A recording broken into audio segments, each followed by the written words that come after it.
Guys, welcome back to the channel where I cover missing persons, unsolved cases, crime news, and more.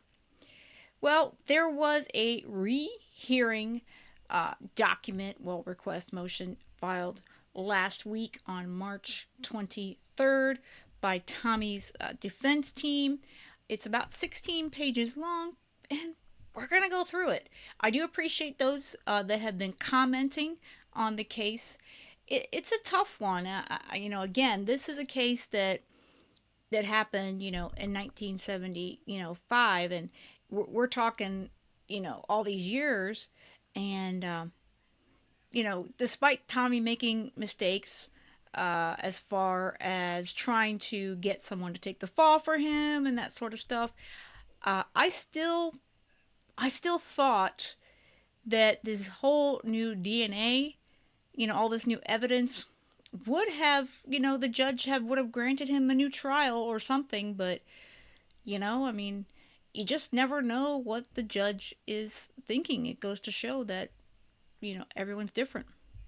So again, this is the filing from his defense team. They filed it on March 23rd. As you can see on the top at 4:37 p.m.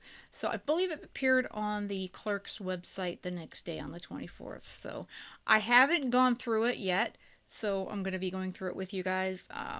Just a lot going on. So I figured let's just read it together. I always kind of like doing that anyway.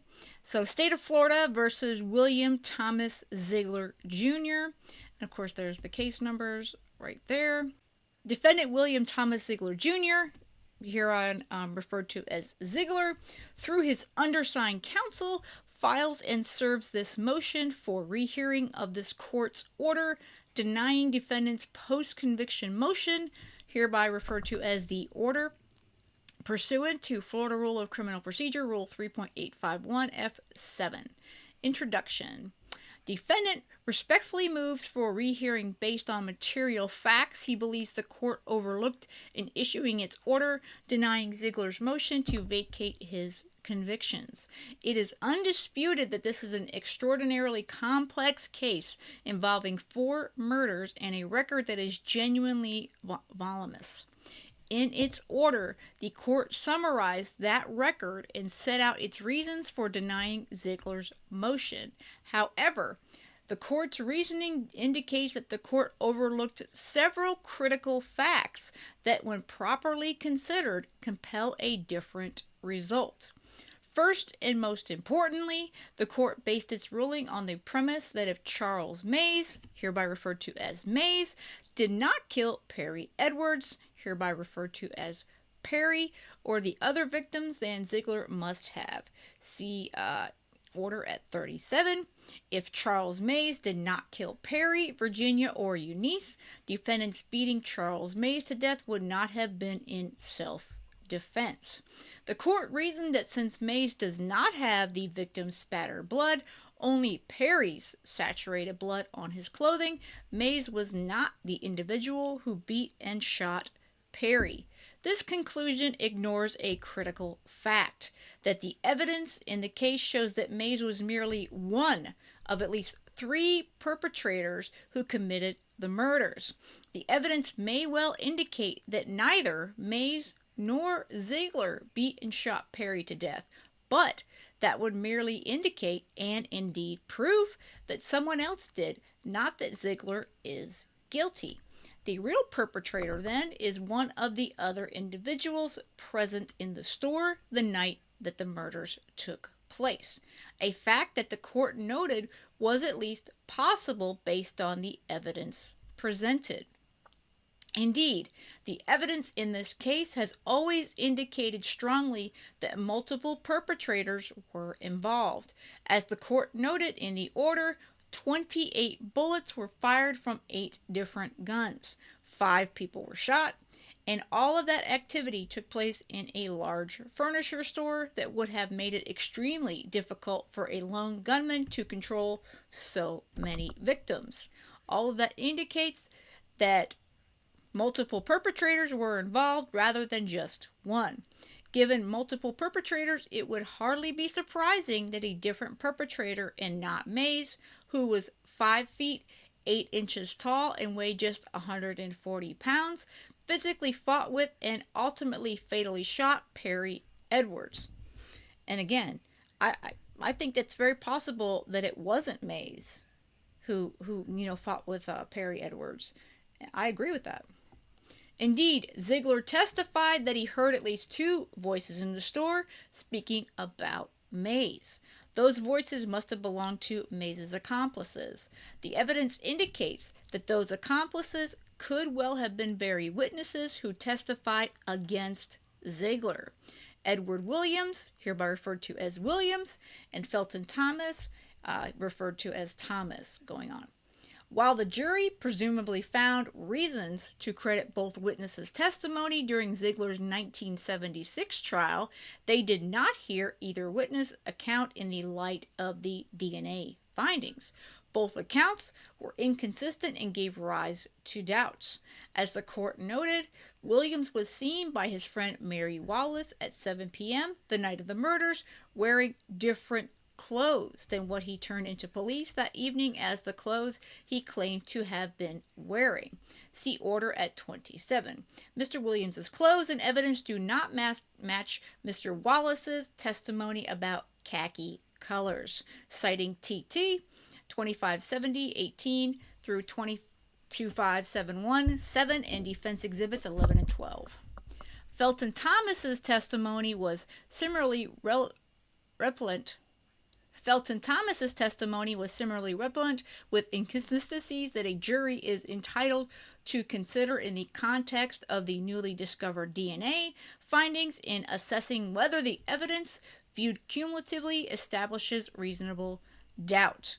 The court also neglected to consider or mention the undisputed evidence adduced at the December 2025 evidentiary hearing that Zeigler had his own blood spatter on both the front and back of his pants, and that the spatter demonstrates that someone was beating Zeigler after he had been shot. That is powerful evidence that alone establishes reasonable doubt, as it immediately raises the question of who could have administered those blows to Zeigler, and further prove the presence of unidentified perpetrators at the crime scene. That evidence, which the state elected not to contest or refute in any way, demonstrates that Zeigler did not shoot himself, but rather was shot by someone else, one of the perpetrators. Finally, the court also based its order on evidence that the state concedes is no longer scientifically valid and draw conclusions that are not supported by the record. In finding what the court viewed as inconsistencies in Zeigler's trial testimony, the court referenced that the trial testimony of Herbert McDonald regarding what McDonald described as, quote, medium velocity impact spiders, unquote, on Zeigler's clothing that, quote, would be consistent with defendant having used an object to beat someone, unquote. Order at 22, citing TT 1031 through 16. But, as the state's own expert, Ms. Cox, testified at the 2025 evidentiary hearing, bloodstain pattern analysis has evolved as a discipline since 1976, and it is no longer considered proper in the field to attempt to classify the velocity associated with a spatter stain. EHT 879, 10 through 8811. Similarly, while the court found that the defendant could not have produced Mays' injuries by, quote, wildly swinging a gun, unquote, there is no support in the order or the record for that conclusion, which we respectfully believe is incorrect. Guns are metal objects that can cause substantial injuries if swung into another person. See Alliday v. State, 57 Southern 2D, 333, Florida, 1952. An injury from being struck in the head with a gun that caused death. Moreover, Mays' accomplices could have delivered the fatal blows to Mays to ensure he did not remain alive to identify them or testify against them. If, as the court surmises, the evidence shows Mays did not kill Perry, Virginia Edwards, hereby referred to as Virginia, or Eunice Zeigler, hereby referred to as Eunice, then his accomplices did, and Mays would have substantial incentive to turn on them if he survived. I agree. So, if he was with at least two other, co-conspirators in this whole, robbery gone wrong, this whole murder thing, they would have killed him because he could have made a deal with the investigators, with law enforcement, and the district attorney's office to testify against them. So yeah, his testimony could have been really powerful against those folks. We appreciate that the court devoted substantial time to considering the evidence in this case and do not file this motion lightly. However, we also note that the court in the past has corrected errors when it believes it made them. A man's life is at stake. Accordingly, and for the reasons set forth more fully below, we ask that the court reconsider its order and, on reconsideration, grant Zeigler's motion to set aside convictions based on newly discovered evidence, which is the 3.851 motion. So that's basically the introduction, obviously, and in a nutshell, what his team is asking the judge to do. The order denying defendant's post-conviction motion did not properly consider the evidence that there were multiple perpetrators. A. Legal standard. A motion for rehearsing must be based on a good faith belief that the court has overlooked a previously argued issue of fact or law, or an argument based on a legal precedent or statute not available prior to the court's filing. Florida R. Crim, P 3.851 F7. It is a matter of discretion for the trial court, Riviera versus State, 995 Southern 2D 191 and 199, Florida 2008, and it is reviewed for abuse of discretion, Dries versus State, 899 Southern 2D 489, 489, Florida 2nd DCA 2005. B. The court's order overlooked that multiple perpetrators would explain the DNA results. The court in the order correctly found that the attack on Perry Edwards would have produced blood spatter, that Perry Edwards' attacker would be expected to have accompanied blood spatter on their clothing, and that both the defense and state experts agreed on this point. Order at 29. The court noted that both parties have exhaustively argued that the killer of Perry, Virginia, and Eunice would almost certainly be covered in the back spatter attributable to the gunshot wounds they all suffered. ID at 36. The court further found that although Perry Edwards' DNA was found on the defendant's shoe, it was not found in the expected quantities. Order at 27. The court nonetheless found that Zeigler had failed to show reasonable doubt because Mays did not have Perry's blood spattered on him either. However, the court's conclusion was based on a misreading of Zeigler's argument. As the court described it, Zeigler argued that Charles Mays was the perpetrator. Order at 39, emphasis added. What Zeigler actually argues is that Mays was a perpetrator, not the sole perpetrator. The distinction is important. Zeigler testified that he heard at least 3 individuals in the store the night of the murders. The possibility that Mays may have not murdered Perry hardly proves that Zeigler did. Mays, who was not a large individual, may well have fired some of the gunshots that hit Perry without firing the final fatal shots, which were at close range following Perry's severe beating. But the fact remains that Zeigler could not have been the individual who beat and shot Perry, given the physical results found by the court. As the court correctly found, the DNA testing in this case was comprehensive, sensitive, and capable of separating profiles from mixed DNA samples. It found that Perry's DNA was not on Zeigler's outer shirt, pants, or socks. Perry's DNA was a potential contributor to 2 of the samples on Zeigler's shoes, showing limited support for his inclusion in sample 31/1D and strong support for sample 34-2A. Defendant's credible expert and the state's credible expert disagreed about whether sample 34-2A was a blood spatter. A jury hearing that disagreement could well have reasonable doubts about Mrs. Cox's conclusion. Neither Eunice's DNA nor Virginia's DNA was found on any of Zeigler's clothing. These findings bolster Zeigler's testimony that multiple perpetrators were in the store the night of the murders. Zeigler had no blood belonging to any of his relatives anywhere on his clothing. Mays did not have spattered blood, but did have large quantities of Perry's blood soaked into his pants, indicating that he was present at the scene while Perry's blood was wet. Zeigler did not. A jury could well conclude that Zeigler and Mays fought while others fought with and killed the other victims. At the very least, the evidence creates reasonable doubt, which is all the law requires. And again, I agree. I think that this makes it more clear. I don't know if that's going to matter, unfortunately, but I think like I said before, okay, after this evidentiary hearing, I think there is plenty of reasonable doubt. And the judge stating that a jury wouldn't find, Tommy innocent or find that there's enough reasonable doubt that he's guilty. I don't believe that at all. I think there is enough reasonable doubt, which, as they're saying, that's all they need. The court's order only briefly addresses the idea of multiple perpetrators and does not consider the involvement of multiple perpetrators in relation to its findings concerning the lack of blood spatter on Mays. The court acknowledges that the new DNA evidence may indicate the involvement of another actor, though the court is making no finding in this order that it does or does not. The court goes on to say that the evidence of another actor does not include Mr. Zeigler's participation in the murders.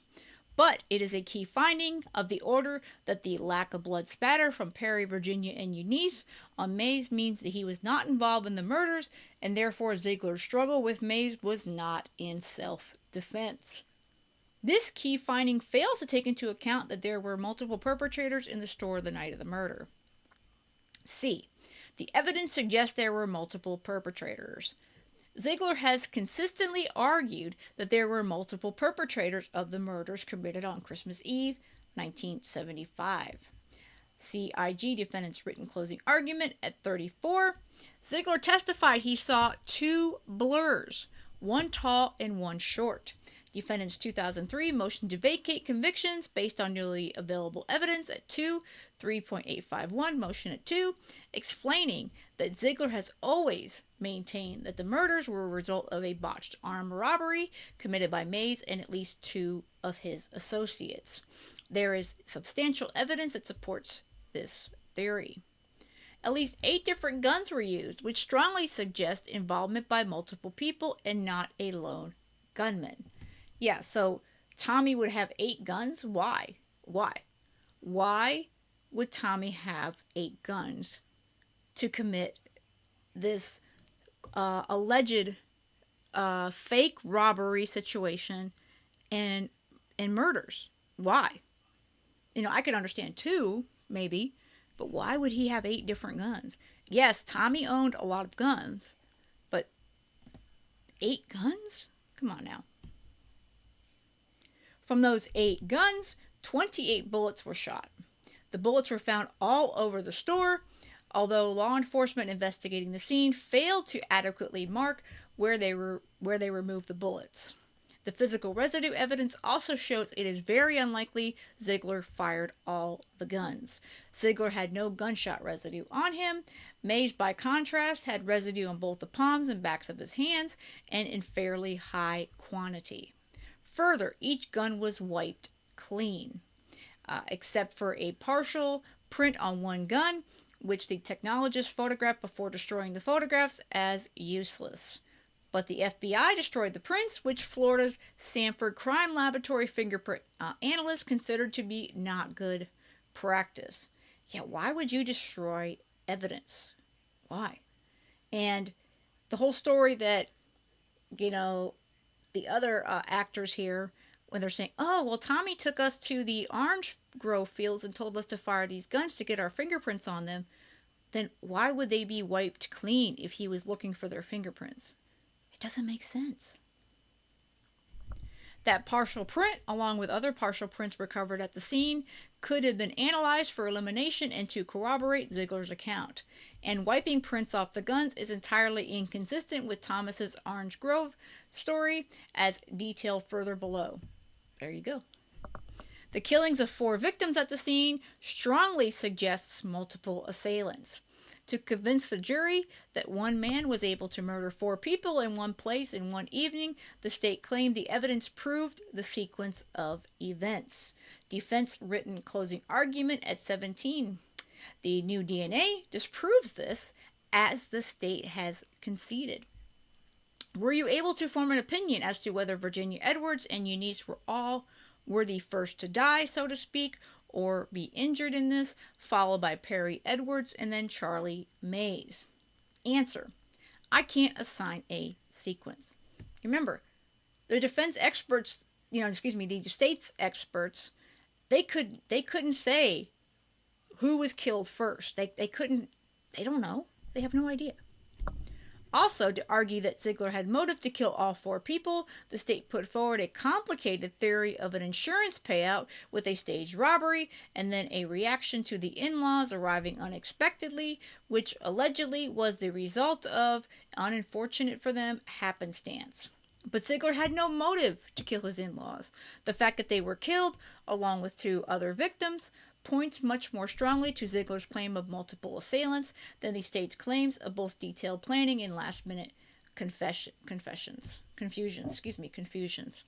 Yeah, why would he kill his mother and father-in-law?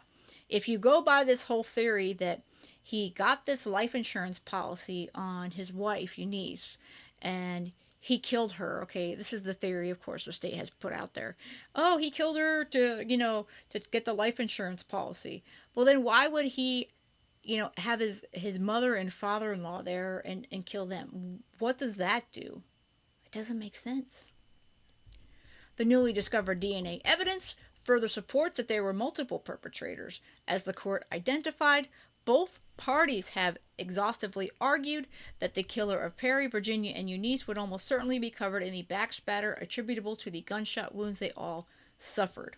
Order at 36. But no one at the scene was covered in backspatter from the victims. This only makes sense if there were other perpetrators who fled the scene after murdering Perry, Virginia, and Eunice. I agree. The court also failed to consider the evidence of multiple perpetrators when it weighed the significance of finding Mays' DNA on Eunice's clothing. The court noted that defendant argues that this touch DNA is found on places one would expect to find it if Charles Mays had rearranged her clothing, and found that even if the court were to accept that as true, it does not prove or even tend to show that he killed her or the others. Order at 37. This misconstrues Zeigler's argument. The physical evidence demonstrates that Mays was present and manipulated Eunice's clothing, proving, as do Perry's bloodstains on Mays' pants, that Mays was present throughout the crime scene. That again is consistent with Mays acting together with other accomplices to carry out the murders. The defense does not need to prove which of the perpetrators fired which of the bullets into which victims in order to establish reasonable doubt. That's true. Complete fact. Yeah. She was moved. There's evidence that Eunice was moved. And she had a hand in her pocket.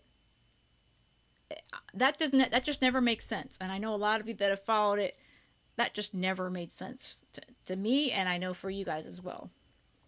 D. There are substantial credibility issues with eyewitnesses that testified at the trial and that the court relied on in its order. 2 of the key eyewitnesses that testified at trial, Felton Thomas and Edward Williams, may have been those other perpetrators. There are substantial credibility issues with both witnesses, which are heightened given the evidence that multiple perpetrators were involved in the murders. 1. Felton Thomas.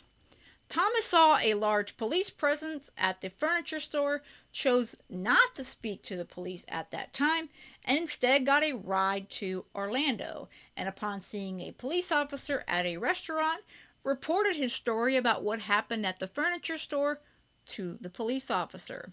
Thomas's story has always been suspect, as described in the 3.851 motion, and has now altered his account, in a substantial way.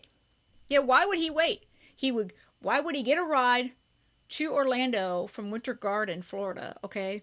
And then all of a sudden, he decides this. He sees a cop in a restaurant and it's like, oh, I'm going to tell my story now. Well, what changed in those 30 minutes or whatever? What changed, Felton?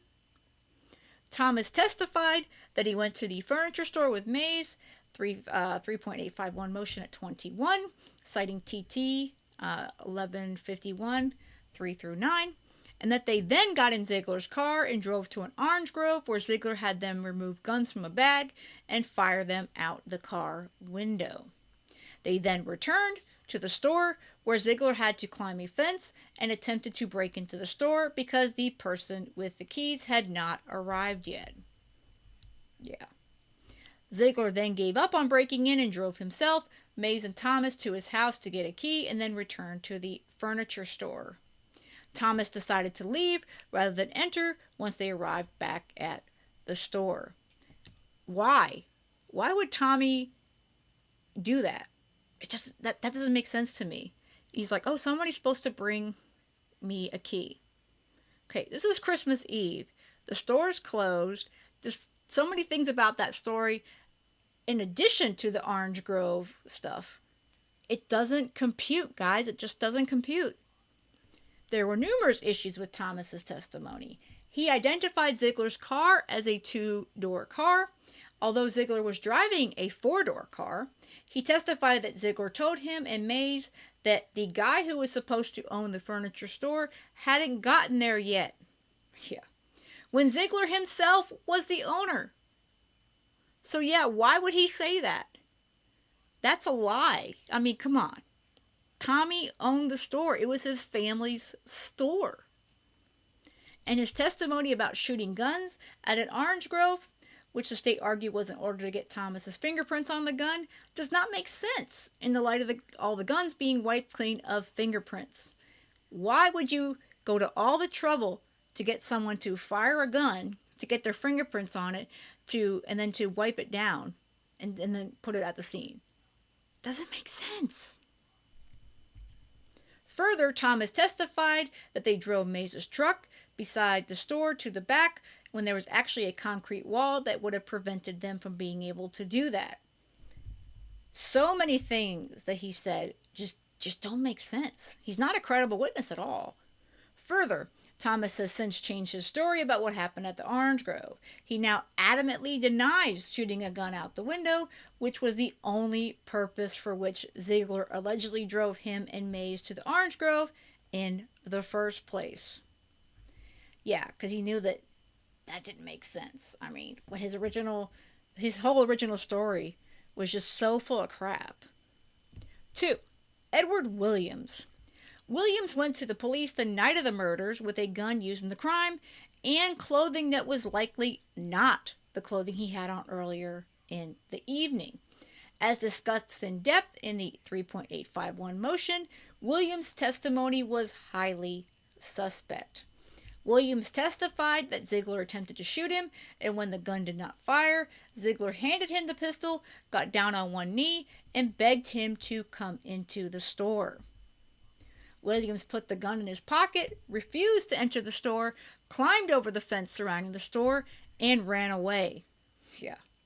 Eventually, later that evening, he went to the police station and handed over the gun. Although Williams testified that he wore the same clothing from the time he left the apartment on the evening of the murders until he turned himself into the police, there is substantial evidence that this is not true. Williams's landlady testified that she saw him wearing khaki-colored pants, a flannel shirt with stripes and checks, and a khaki-colored jacket. But the clothing he turned over to the police included a black sweater and dark green pants. That doesn't match up at all. And the boots William gave to the police had an unsoiled price tag and 0 scuff marks on them, despite Williams' story that he climbed a fence and ran across the parking lot. Yeah. Not only did Williams' clothes look different, but they also contained no traces of having holstered a recently fired gun in the pants pocket. If Williams were telling the truth, he would have had gunshot residue on the inside of the pocket from carrying a recently fired weapon. No such residue was found. October 20th, 1998, amended motion to vacate judgment and sentence. The only logical explanation for these inconsistencies is that Williams lied and changed his clothes. And the only reason he would have done so is if he was involved and he had a reason to want to conceal his clothes from the police. Yeah, why would you just change your clothes and take this gun? Again, he's unreliable. The court's order states that a jury already found Thomas and Williams to be credible and that the DNA evidence would not alter those findings. However, on a retrial, the jury would hear how the DNA evidence shows that there were likely multiple perpetrators. They would consider the impeachment evidence in the record as to Williams and Thomas in light of the cumulative additional evidence adduced by the defense and would likely find reasonable doubt. Again, reasonable doubt is all we need to show that Tommy potentially didn't do this. Okay? That's the key two words right there. Reasonable doubt. And there is so much of it. It's in abundance in this case. It's in abundance. And a jury's going to see it.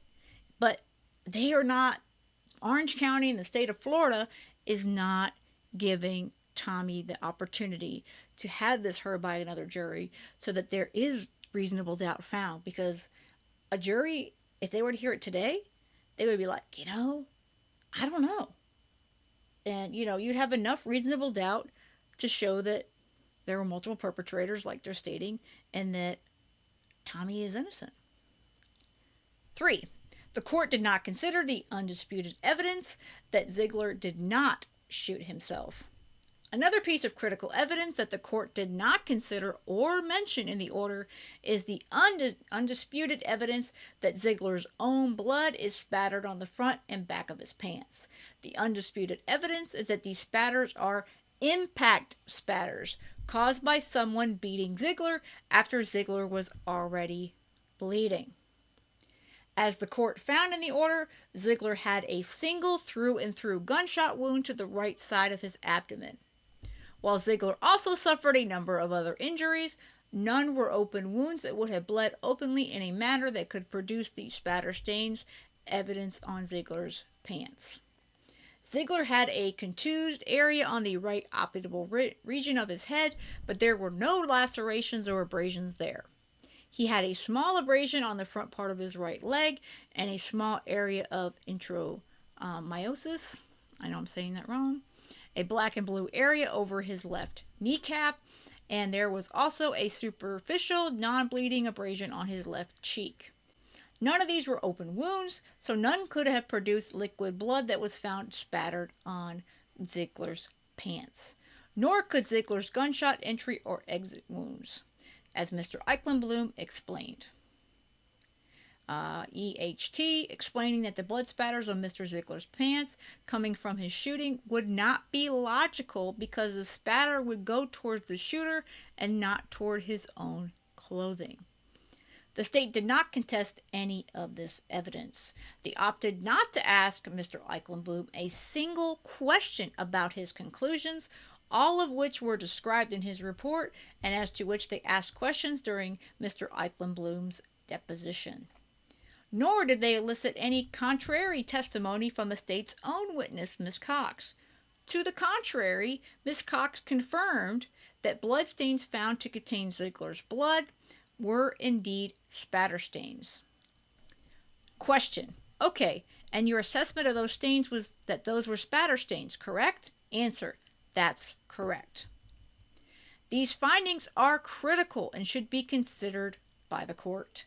The evidence substantially undermines the state's argument that Zeigler shot himself by instead showing that someone was beating Zeigler after he had been shot. A jury would certainly have questions about who Zeigler could have been fighting with after he was shot. 4. The court relied on findings not supported by the record. In its order, the court referenced 1976 testimony from the state's trial expert, Herbert McDonald.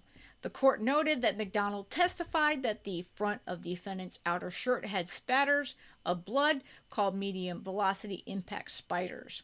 The right sleeve of that shirt also had stains consistent with medium velocity impact spiders. Such stains would be consistent with defendant having used an object to beat someone. These opinions, however, are no longer supportable or consistent with current bloodstain pattern analysis standards. Accordingly, a jury would not be permitted to hear them in a retrial. As Ms. Cox testified, the terms such as high velocity and medium velocity are no longer used in the blood spatter field because scene-specific variables can alter the way bloodstains are deposited.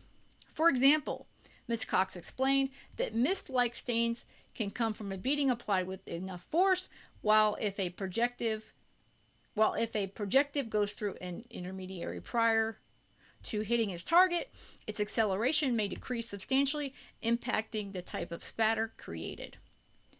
The court also held in support of its conclusion that Zeigler's testimony was inconsistent with the physical evidence that Zeigler could not have produced May's injuries by wildly swinging a gun. The court found that in doing so would not produce the severe and deep skull fractures sustained by Charles Mays. The court did not cite any authority or support for this proposition, nor does any exist. To the contrary, it is well established that guns can be used to beat people. Well, hell, most of us know that, right? And they reference some cases there. The court also found that Perry Edwards' clothes showed no evidence of defendant's DNA. The court concluded, based on that finding, that the physical evidence was inconsistent with Zeigler's testimony that he crawled over a body. But Zeigler never testified that the body he crawled over was Perry. Yeah, that wouldn't make any sense, honestly, where he was. He testified that he did not know whose body he crawled over. 5. Conclusion. For the foregoing reasons, defendant respectfully requests that the court reconsider the order, grant his motion for rehearing, and vacate his convictions. Respectfully submitted, Ralph V. Halley III. And of course, it's got all the other attorneys that were been helping with the case, and the certificate of service attached. I think that's a very good motion. My opinion is it's very well written by Mr. Hadley, and I think that they did really well at the whole evidentiary hearing. So, but there's a lot of excellent points made, and yes, there's a lot that on the other side of things, but all Zeigler's team needs is reasonable doubt. Reasonable doubt. And like we've said, and they said in their motion, and it's been said from the beginning, from his initial trial in 1976, there's enough reasonable doubt in this case, and that's all you need. And the DNA evidence proves that. So the fact that the judge, denied this order, was more than disappointing, But as you guys know, I'm on Tommy's side, so in that way I'm a bit biased. But again, I think a new jury hearing this case and looking at it, with their own fresh eyes, because I only came into this, a couple years ago, they would see enough reasonable doubt. I think that would be the conclusion that a jury would find. But as always, I would love to hear your opinions and your comments. So please let me know. And also, if you liked the video, please hit the thumbs up. I do appreciate that. It does help because YouTube doesn't like to recommend our stuff unless we do that. And there's also a hype apparently on there. So if you can hit that. But with that said, I hope you guys have a great rest of the day. And most of all, stay safe.